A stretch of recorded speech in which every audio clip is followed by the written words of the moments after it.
Designação de CVA, observar o princípio da segregação de função. Então, o agente de contratação, ele é o cara, mas é o cara que tem seus limites. Ele está para impulsionar, ele está para executar, ele está para julgar, ele está para acompanhar, mas ele não pode fazer tudo, tá? O processo vai nascer aonde? Do agente público, vai designar alguém, compra as licitações, vai voltar para a mesa do jurídico, ele vai analisar e vai chegar na mão desse agente de contratação, já o serviço já mais ou menos adiantado, e ele vai dar a formalidade do processo. Agora, se isso vai funcionar na prática, não sei, mas é o que a lei realmente determina e é o que a gente está orientando.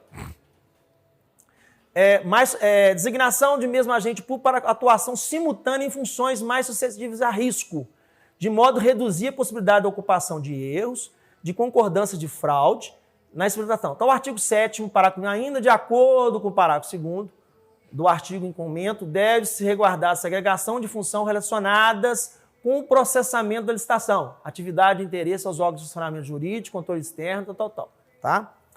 A licitação é conduzida por agente, licitação modalidade pregão. Uma coisa que a gente estava discutindo nas portarias, a lei já definiu, o agente de contratação, no momento que ele está desempenhando atividade de pregão, ele é pregoeiro. Então, é a mesma coisa. Só que na portaria a gente vai falar, mas a lei já falou. Então, a pessoa que vai ser o agente de contratação, ele tem que ter conhecimento tanto da parte de estações, como ele também vai ser o pregoeiro oficial, tá? Já falei, compete entre servidores efetivos ou empregados para tomar decisões, olha bem, tomar decisões, acompanhar o trâmite da licitação, dar impulso ao procedimento licitatório, executar quaisquer outras atividades necessárias ao bom andamento da licitação. Aqui em momento falou que tem que preparar, que tem que buscar, que tem que correr atrás de cotação, ele tem que fazer isso. Não, nada disso, tá? Agora, ele também não vai ficar deitado, né, sentado numa cadeirinha lá, não, eu só faço. Não, ele tem que fomentar, ele tem que buscar, né, ele pode ajudar, mas ele não pode intervir nessa questão da segregação dele, na questão do orçamento, definir valor, né? É vedada a designação do mesmo agente público para atuação simultânea em funções mais suscetíveis de risco. Então, já volto, estou batendo essa tecla constante. Pensa-se dentro do município ou dentro de uma Câmara que tem um mínimo de servidor, né? Como é que vai se atuar nisso aí, tá? Falei do pregoeiro, né? Que no caso do pregão, tá? Uma coisa que a gente está deixando um módulo próprio para isso, eu vou só dar uma entradinha nele, na governança. A governança, ela entra em toda a estrutura administrativa, né? Ela entra no plano de contratação, ela entra no estudo, na gestão de risco, na gestão de competência, alinhamento da contratação, estudo técnico, programa de integridade. Quer dizer, o planejamento, a governança também entra na questão de você estar pensando, focando também na questão da responsabilidade do gestor, né? Esse gestor agora, tanto o controle interno como a procuradoria do município ou de câmaras ou de outros órgãos, ela vai ter que estar muito atuante, porque ela não vai poder deixar passar essa governança do gestor. Ele tem que se preocupar muito nas competências na hora de designar o servidor, dele ter preocupação na hora de nomear, esse cara não está em conflito. Então, a governança ela tem que ser... E eu sei que isso é difícil, tá? É muito difícil você falar isso com um gestor que a maioria das vezes ele joga a responsabilidade para a gente, mas ele quer fulano, né? E a maioria das vezes você sabe que esse fulano vai ter problema, tá? Eu queria só assim, do pouquinho que eu falei, lógico que tem 500 trem para falar para frente, a lei representa um avanço um pouco mais do mesmo, tá? Devemos primeiro nos perguntar qual o propósito ela foi criada e o que ela quer comunicar. Qual o meu papel como agente público, à luz do princípio constitucional? Eu pus essa exemplificação do guarda-chuva só para poder dar uma ideia para vocês. Quando você está chovendo e você está na chuva e você tem um guarda-chuva para 2 pessoas, como é que você faz? Né? Um guarda-chuva pequeno. A maioria das vezes, quem carrega esse guarda-chuva, a maioria das vezes, tá? Quem tem o braço mais comprido, né? Quem tem mais posicionamento, né? Autoridade, né? Um pouco na área da... E a maioria das vezes eu tenho que mediar. Dá para os dois ficarem ao mesmo tempo debaixo desse guarda-chuva? A gente tem que andar igual serviço público. Eu vou depender um do outro. Se eu andar um pouquinho e eu tenho que ter o mesmo passo, já andou na chuva com alguém que você debaixo da sombrinha guarda-chuva? Se ele andar depressa, ele molha.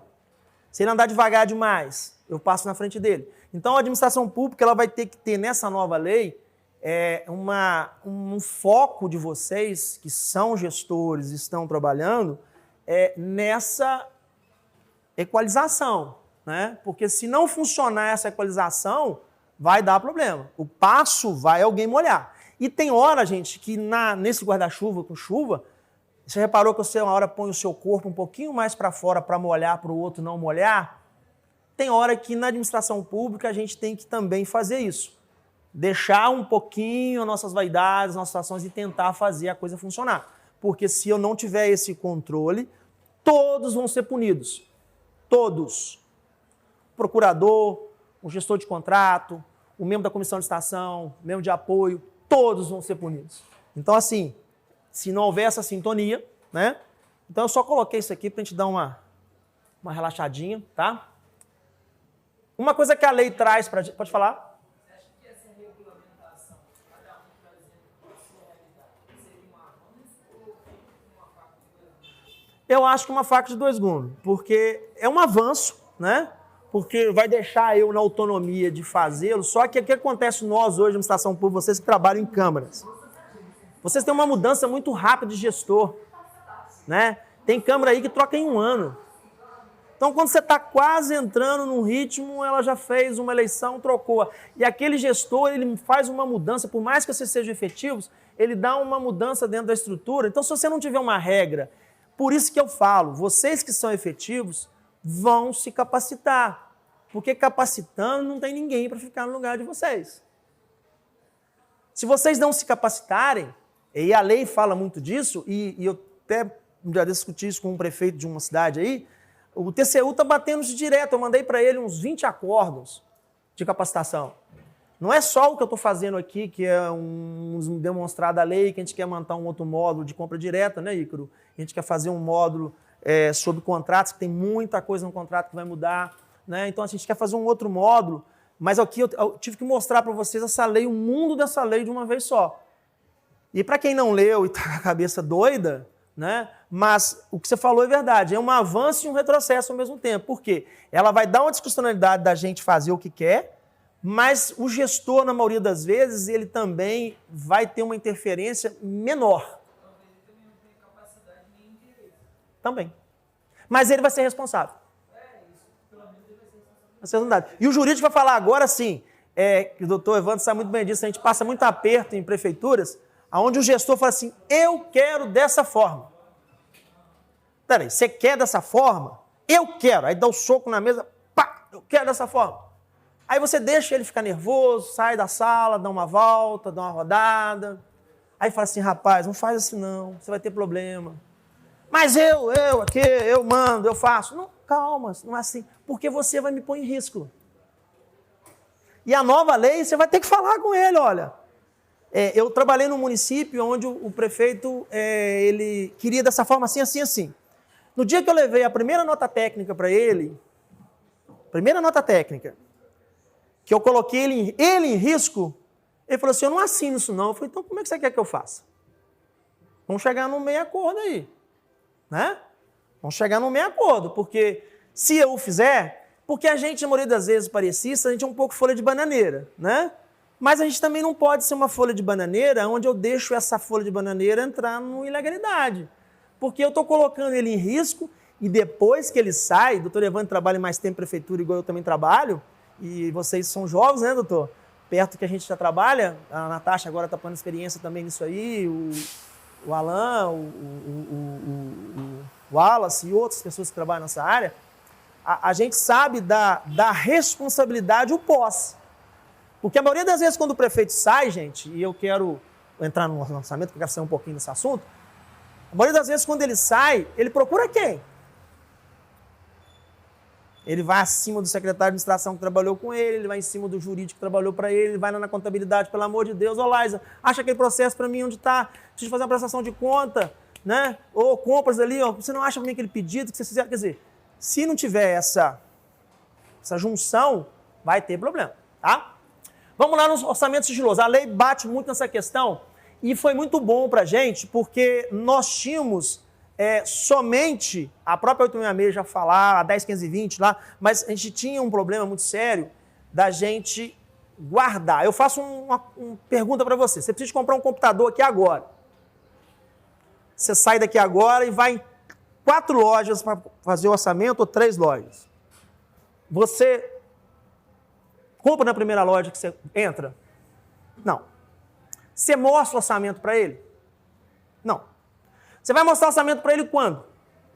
Quando você tiver os 3 na mão, ou 4, você vai perguntar ao cara. Achei um preço melhor aqui, mas você entendeu? Então, esse orçamento sigiloso, a função dele, quanto maior for o processo de reserva, o preço de referência, é uma concorrência mais favorável, será o uso do processo de reserva secreto. Por quê? No momento que eu já tenho meus orçamentos não muito bem elaborados, tá? Eu fico, pelo amor de Deus, na lei agora vai acabar com isso.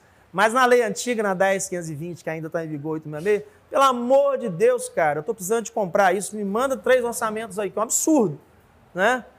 Me manda, pelo amor de Deus, por quê? Aí eu vou para um pregão com um processo, no meu entendimento, achando que 3 cotações resolveu e não é assim, tá? Eu tenho que buscar, é um dos motivos, eu posso buscar a iniciativa, porque eu acho que a lei estava totalmente errada. Como é que eu posso buscar um orçamento de alguém que vai participar de um processo, eu buscar o preço dele, eu tenho que buscar o preço que está sendo praticado. Agora, como é que eu busco isso? Banco de preço, informação em atas, é o que eu vou falar mais para frente, notas fiscais eletrônicas emitidas. Eu posso buscar até do próprio fornecedor, sim, mas a lei vai falar quais são os requisitos, como eu vou ter que fazer isso para pegar os 3. Aí eu ligo lá para o mercado, lá, pelo amor de Deus, me arranja uma cotação de açúcar.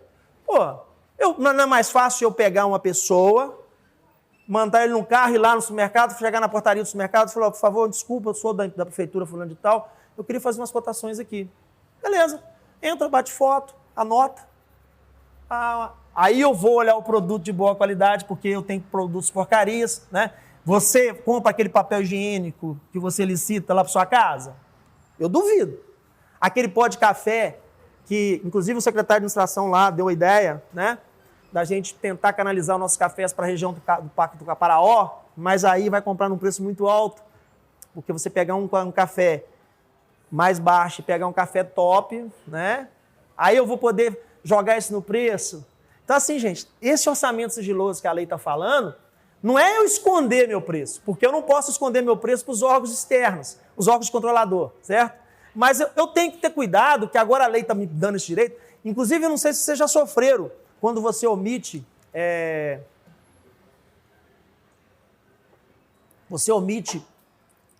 entra com recurso, fala que você está licenciando o direito dele de ver o preço. Inclusive, vocês que mexem na iniciativa privada, por quê?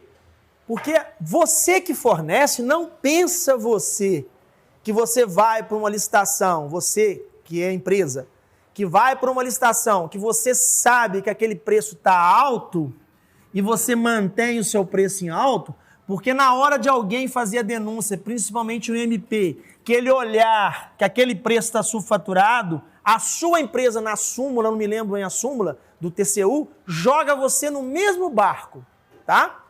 Não pensa você, empresa, eu estou falando para as empresas aqui agora, que você acha que você, não, estou indo para a licitação, aqui, essa cotação está toda errada aqui, ó. Estão colocando o arroz aqui a R$30 o pacote, estava realmente, mas agora está 24 tijão, não sei o que lá, a R$30, eu vou manter meus 30 ou 35 ou 40 aqui. Por quê? Porque na hora de cotar, eu coloquei o preço mais alto, arrumei mais 2 coleguinhas, que é errado, coloquei 2 coleguinhas no meu processo. E no meu consciente, eu acho que está tudo certinho. Aí eu disponibilizo, nessa situação, se você ainda omitir o preço, eu do mercado, ou eu lá da farmácia, ou eu lá do processo lá de venda, eu vou querer ir participar da licitação, porque eu estou participando de um pregão.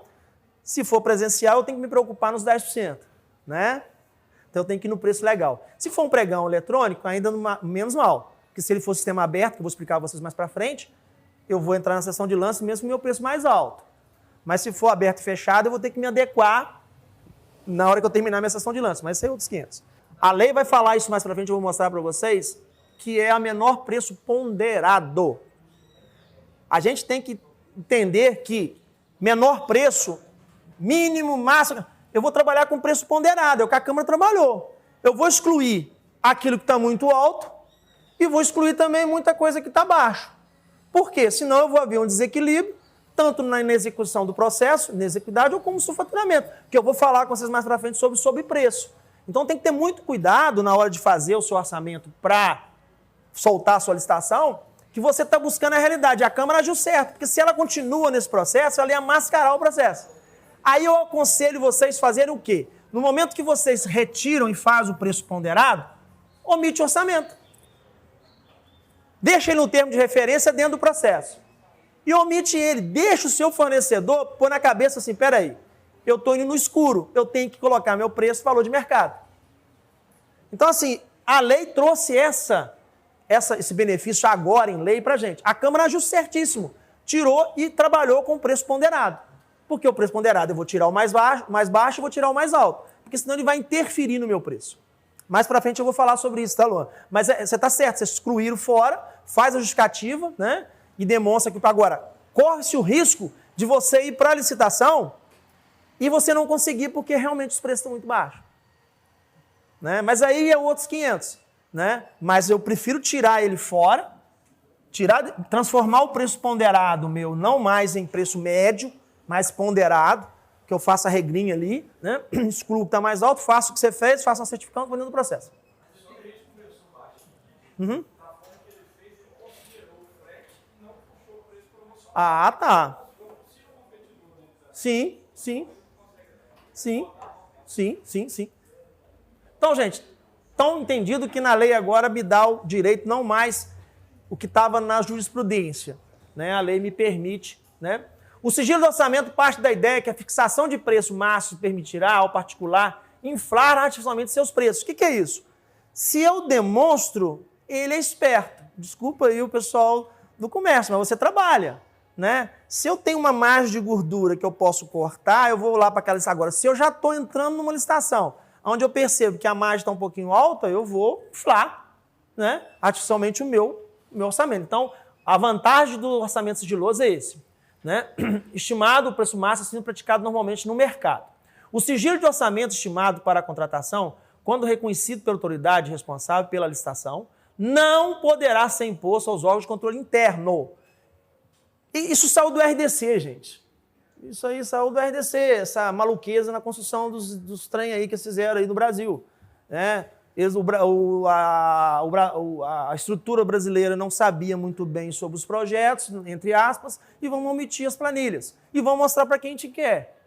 Né? Vamos construir o estádio, sei lá, então eu vou reduzir isso aqui, não mostro meu preço no RDC, vamos para a licitação no escuro. Só que eu não posso omitir isso para o meu órgão de controle externo. Então, o controlador do município, ele tem que ter acesso às informações. Então, quando você fizer ela em sigilo, eu te aconselho a informar o controlador. Entendeu? Eu falo, olha, temos um processo em sigilo, se você quiser verificar depois os orçamentos, está aqui dentro do processo. Tá? Por quê? Porque eu não posso fechar esse controle interno e externo, no caso tribunal, essa informação do meu preço. Por quê? É uma segurança jurídica para mim que eu não estou maquiando. Porque eu posso muito bem maquiar o preço, passar só para quem eu quero e não demonstrar para quem... E é crime, tá?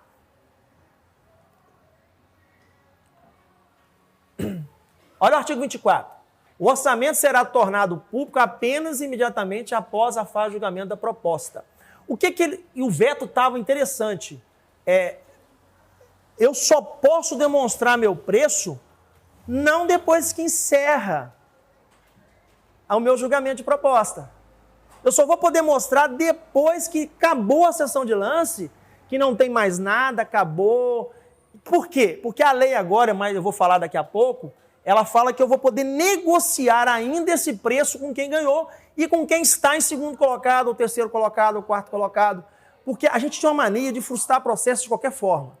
A lei agora ela trouxe uma flexibilidade. Então, só para entender aqui, ó, o orçamento será tornado público apenas imediatamente após a fase de julgamento de proposta. A justificativa para o veto, isso aqui foi o veto, tá? A justificativa do veto foi que a medida contraria o interesse público, tendo em vista que estabelece de maneira rígida que o orçamento deve ser tornado público após o julgamento da proposta. E resulta em possibilidade, por exemplo, que seja utilizado fase de negociação. Então, enquanto eu estou em fase de negociação, eu não mostro meu preço. Mesmo que já terminou a sessão de lance. Mesmo que eu estou em fase de negociação ainda com quem ganhou. Terminei a sessão de lance, ninguém está ainda... Eu não demonstro meu preço para ele ainda. Eu tenho que tentar negociar com ele. Ele não sabe meu preço. Ó, esse preço eu também fora ainda do meu aqui, cara. A lei quis falar isso. Ela tirou esse imediatamente do veto, porque entendeu-se o quê? Que ainda, mesmo encerrado a sessão de lance, que não tem mais lance, eu ainda estou em fase de negociação com quem ganhou. Então, gente, toma cuidado nessa lei nova, que terminou a sessão de lance, eu ainda tenho que provocar, não demonstro esse valor em ata, né? E deixo para demonstrar ele na fase já de adjudicação, ou que eu acabar de confirmar com ele, não tiver negociação mais, aí eu demonstro meu preço. Tá? Esse imediatamente foi vetado. Tá? Não obstando esse nessa negociação, a proposta deverá ser desclassificada. Então, o que a lei trouxe agora de inovação para a gente? Se eu abrir a licitação, não demonstrei o meu sigilo de orçamento, o cara ganhou. Na hora que eu demonstro o meu orçamento para ele, vamos colocar que o meu está mais alto, o dele está muito baixo. Aí tem uns engraçadinhos que eles vêm nos processos estatórios só para sacanear, né? Ele ganha a licitação, tira um documento lá, não quero, né? Torce o narizinho, né? Estou falando isso não de gente séria, gente picareta.